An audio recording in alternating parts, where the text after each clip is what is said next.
जमलेल्या माझ्या तमाम हिंदू बांधवांनो, भगिनी आणि माता, कारण आपला सण आहे. मधल्या काही वर्षांमध्ये आपली भेट झाली नव्हती. किती वर्ष झाली असतील? जवळपास 5 तर नक्की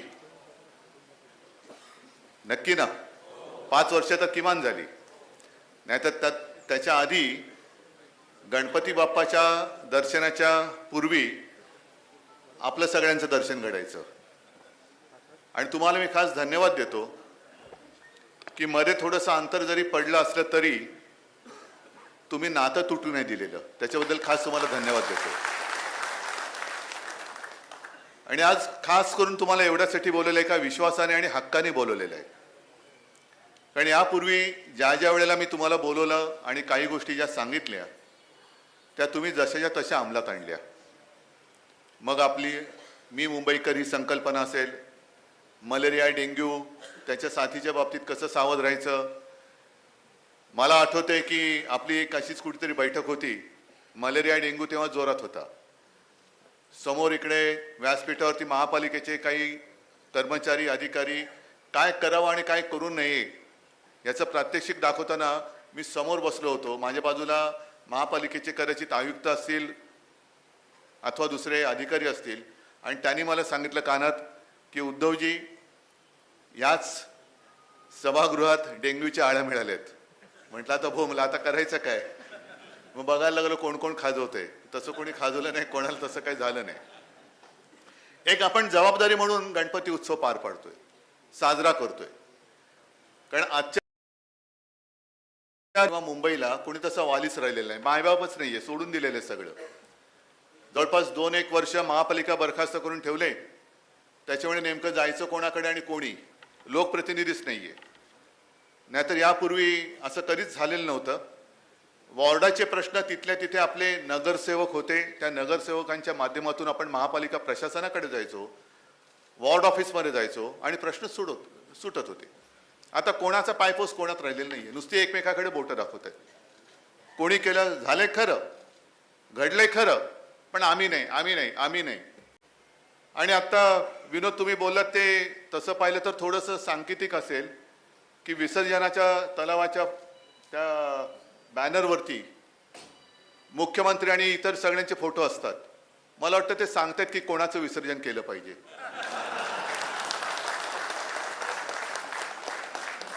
गणपती बाप्पाचं नाही, कारण गणपती बाप्पा आपल्या हृदयात नेहमी असतात, नेहमी असतात. एक प्रथा आहे, परंपरा आहे. आणि मी बऱ्याच वर्षांनंतर तुमच्या समोर येतोय म्हणून मी जरा अडचणीचा पाढा वाचला. तसा काय फार मोठा वेगळा नाहीये, पण सोडवणार कोण. कारण करोना काळामध्ये तुम्हाला त्याहीसाठी मी धन्यवाद देतोय, कारण मीच होतो. करोनाचं संकट एवढं मोठं होतं की सगळे सण उत्सव यांना आपण बंदी केली होती. सगळ्या धर्मांची प्रार्थना स्थळं ही बंद होती. मग काही जणांच्या नको तेव्हा देव अंगात घुमतो. समोर संकट काय नाही, पण ते घुमतायत आपले. गणपती उत्सव पाहिजे. अरे बाबा, गणपती उत्सव हा विघ्नहर्ता आहे, बुद्धिदाता आहे. विघ्न जर का दूर करायचं असेल तर बुद्धी त्याच्याकडनं घे जरा. का आम्ही त्याच्यावरती बंदी आणतो ते बघ. जरा बुद्धी तर घे. बुद्धिदाता पण आहे, मंगलमूर्ती आहे. आणि आज मी तुम्हाला सांगतोय की जर काही वेडीवाकडी बंधनं तुमच्या आपल्या ह्या उत्सवात कोण आणत असेल तर जुगारून द्या आणि दणक्यात उत्सव साजरा करा. कारण दिवस बदलले.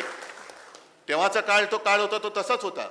अगदी पंढरीची वारी सुद्धा होऊ दिली नव्हती आपण आणि झाली नव्हती. सगळ्या वारकऱ्यांनी अत्यंत प्रामाणिकपणाने आपल्या सूचना मानल्या होत्या. आणि म्हणूनच महाराष्ट्र आपण वाचवू शकलो. महाराष्ट्र म्हणून वाचला. नुसता धांगडधिंगा नाही घालायचा. आता सुद्धा तुमच्या ज्या काही अडचणी आहेत, रस्त्यावरती खड्डे आहेतच, पण आपल्या काळामध्ये आपला प्रयत्न असायचा की बहुतेक खड्डे हे बुजवले जावे. या सरकारने घोषणा केली पण खड्डे बुजतच नाही. कारण यांच्या कारभाराला एवढे खड्डे पडलेत भ्रष्टाचाराचे, हे बुजणार कसे, कोण बुजवणार. आणि मग उगाच काहीतरी पाहणीचं नाटक करायचं. आता सगळे आपले कोकण चाकरमानी जाणार गणपतीला घरी. मग आत्ता यांना जाग आली महामार्गावरती किती खड्डे पडलेत ते बघायला. आणि मग तो अनिल कपूरचा पिक्चर होता ना, तो टाईपरायटर घेऊन फिरायचा. हा नायक, याला 8 टाका, त्याला 8 टाका. ऑर्डर दिल्यानंतर तो टाईप करणार, सांगतो साहेब हा तुमचाच चेला चपाट आहे, कसं 8 टाकायचं याला, तुमच्याचकडनं ऑर्डर आलेली आहे, कसं टाकायचं याला आतमध्ये. अरे नुसतं टाईप कर रे, सही नाही केली तरी चालेल. ही सगळी थोतांड चालू आहे त्यांची, थोतांड चालू आहेत. आज एवढ्यासाठी मी बोलवले तुम्हाला की काही जणांना, म्हणजे सगळ्यांना माहिती आहे की लोकमान्य टिळकांनी हा गणपती उत्सव सार्वजनिक स्वरूपात सुरू केला. काय कारण आहे त्याचं? हा आपल्याला माहिती आहे की स्वातंत्र्यासाठी, पण का, कसं?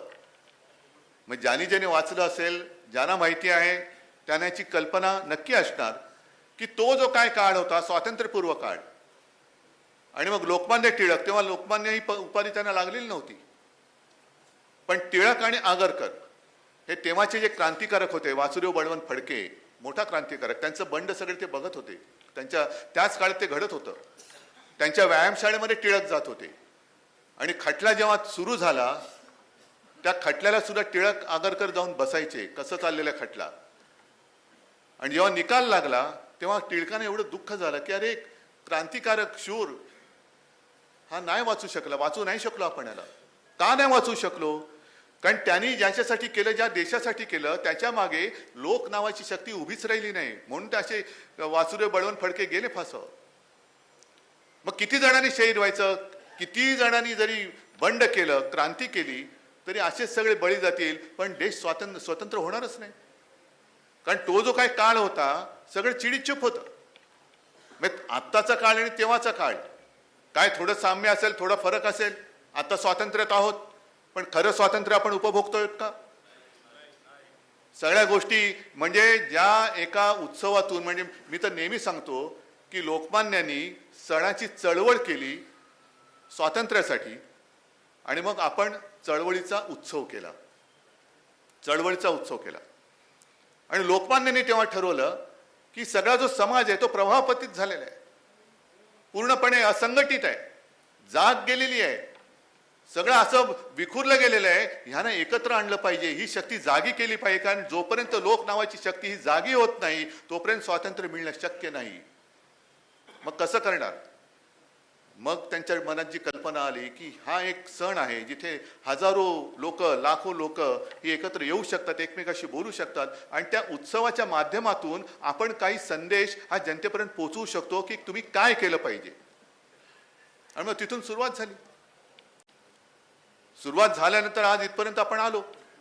म्हणजे स्वातंत्र्यासाठी ती चळवळ सुरू झाली, स्वातंत्र्य मिळालं, पण आज त्याचा उत्सव केल्यानंतर आज जे काय सगळं घडतंय आपल्या आजूबाजूला, सरकार आहे की नाही हेच कळत नाहीये.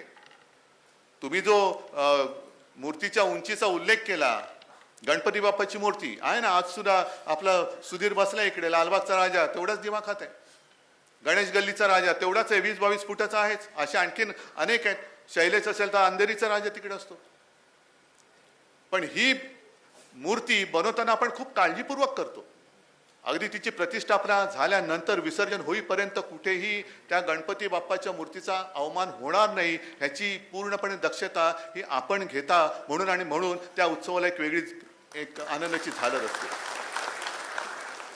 आमच्यावरती बंद्या आणायच्या, शाडूची मूर्ती करतो ना, शाडूची मूर्ती पण करतो. द्या माती, आजेनी केलं 500 टन किती 700 टन माती, 500 टन दरवर्षी उपलब्ध करून देते.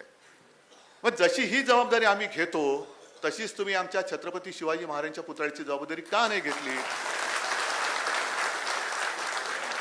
आम्ही आपले असेच ठेवलेत की गणपती बाप्पा ठेवले, महाराज आणखीन कोण, हा टिळक पण येऊ द्या, आणखीन हा साहेब पण येऊ द्या, मा पण येऊ द्या, आणखीन कोणाचे आणा, सगळे जे काय असतील ते पुतळे आणून ठेवा, आपण त्यांना हार घालू. हे कार्यक्रम झाला का कुठे अडगळीत पडतील? तसं नाहीये. ही आमची दैवत आहेत, ही दैवत आहे. एकमेकाकडे तुम्ही बोट दाखवता की महाराजांचा पुतळा कोणी केला? नौदलाने केला. नौदल म्हणतं तुमच्या PWDने केला, PWD म्हणतं शिल्पकाराने केला, शिल्पकार म्हणतो ह्यानी केला, त्यांनी केला. ही सगळी अंधाधुंदी जी चाललेली आहे त्याच्यासाठी मला तुमचं फार महत्व आहे. आज म्हणजे काल आपल्या महामहिम राष्ट्रपतीजी बोलल्या, पहिल्या प्रथम बोलल्या मला वाटतं की आता मी भयकंपित झालेली आहे, आता अब बस, आता ह्याच्या पुढे नको. म्हणजे चांगली गोष्ट आहे. महामहिम राष्ट्रपतीजींना सुद्धा त्या संवेदना आहेत हे त्या निमित्ताने का होईना आम्हाला कळलं. पण मणिपूरमध्ये घटना घडली जेव्हा त्या राष्ट्रपती झाल्या तेव्हा घडलेल्या पहिल्या घटनेच्या वेळेस जर का त्या बोलल्या असत्या तर कदाचित पुढच्या घटना या घडल्या नसत्या ना. आपण असं मोजत बसतो का, हे झालं नाही अजून थोडं होतं, हे झालं हे झालं हे झालं आता हे झालं, हा अब बस. किती झाल्या अत्याचाराच्या घटना, एवढ्या नाही, थांबा जरा, अजून नाही अजून होऊ द्या, अजून होऊ द्या, अब बस, अभि नाही, अभि आता मला भीती वाटायलाच पाहिजे. असं काही आहे की काय? मी कोणी कोणाचा वाली नाही ते म्हणतो, मी याच्यासाठी म्हणतोय तुमच्या अडीअडचणी आहेतच. म्हणजे रस्त्यावरती खड्डे आहेत, जरूर आहेत. येता जाताना पायपातनं येणारं सांडपाणी असेल किंवा पाणी असेल ते तुमच्या अंगावर पडतं, ते पडलं नाहीच पाहिजे. त्याच्यानंतर विजेच्या खांबाला रोषणाई केलेली, खांबाला विजेची रोषणाई केली, येताना शॉक बसू शकतो, त्याच्याबद्दल सुद्धा अडचणी आहेत.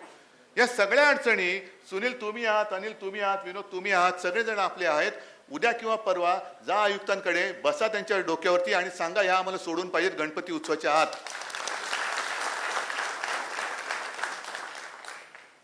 पण लोकमान्य टिळकांनी जे केलं, सगळे समाज एकत्र आले पाहिजेत. लोक नावाची शक्ती म्हणजे नेमकं काय, तर सगळे समाज एकत्र आले पाहिजेत. सगळे समाज, जे टिळकांनी त्यावेळेला केलं त्याच्या उलट नेमकं आज केलं जाते. समाजामध्ये आगी लावण्याचं काम केलं जाते, भिंती उभ्या करण्याचं काम केलं जाते. तोडा फोडा आणि राज्य करा ही इंग्रजांची नीती आता भाजपवाले अवलंबत आहेत. मग आपण संदेश काय द्यायचा? नुसतं गणपती बाप्पा मोरया, पुढच्या वर्षी लवकर या, असं मी पुन्हा येईन बोलणारे अनेक आहेत. म्हणून का आपण त्यांना परत थोडीच आणतो? पण गणपती बाप्पा जे आपण म्हणतो ना, गणपती चालले गावाला चैन पडेना आम्हाला, का? कारण गणपती बाप्पा येतात, आमचं रक्षण करता म्हणून येतात, आमच्याकडे मंगल सगळं करून जातात, थोडी बुद्धी देऊन जातात. म्हणून आम्ही त्याच्या आगमनाची वाट बघत असतो, म्हणून आगमनाची वाट बघतो.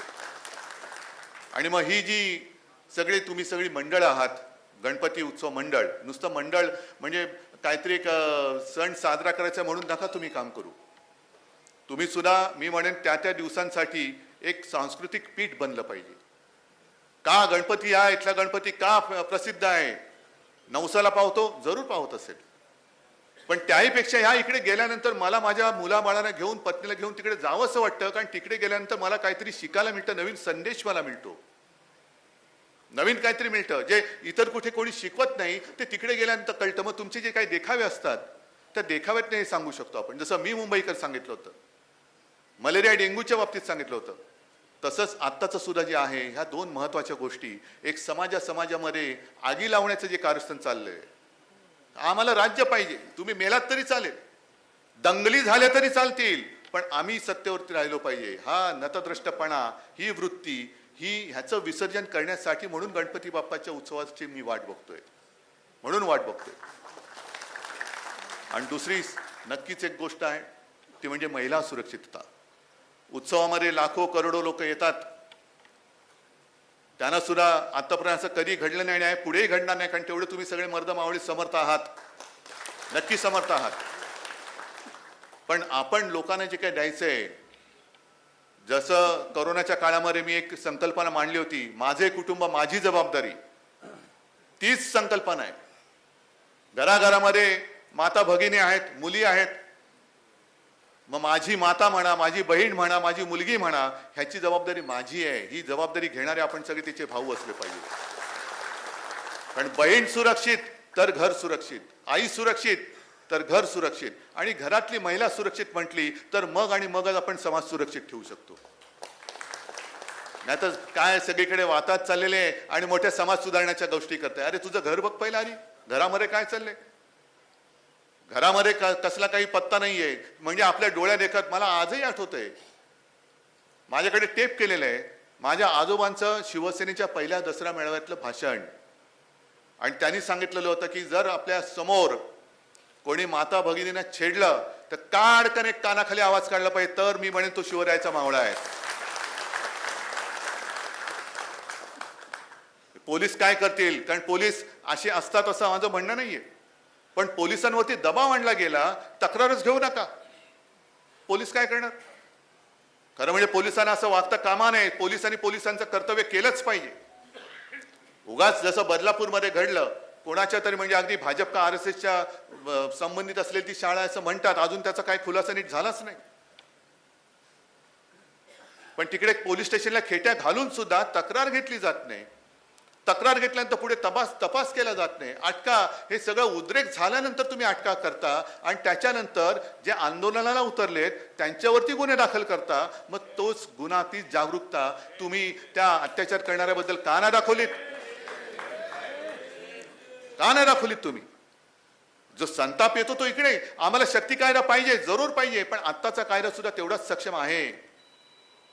पण कायदा अंमलात आणणारे हेच जर का यांचे गुंड पुंड असतील, तो जो एक तिकडे गेला, आता बरं वाटतं मला, ही सगळी घाण आपल्यात गेली, ती बरं वाटतं मला.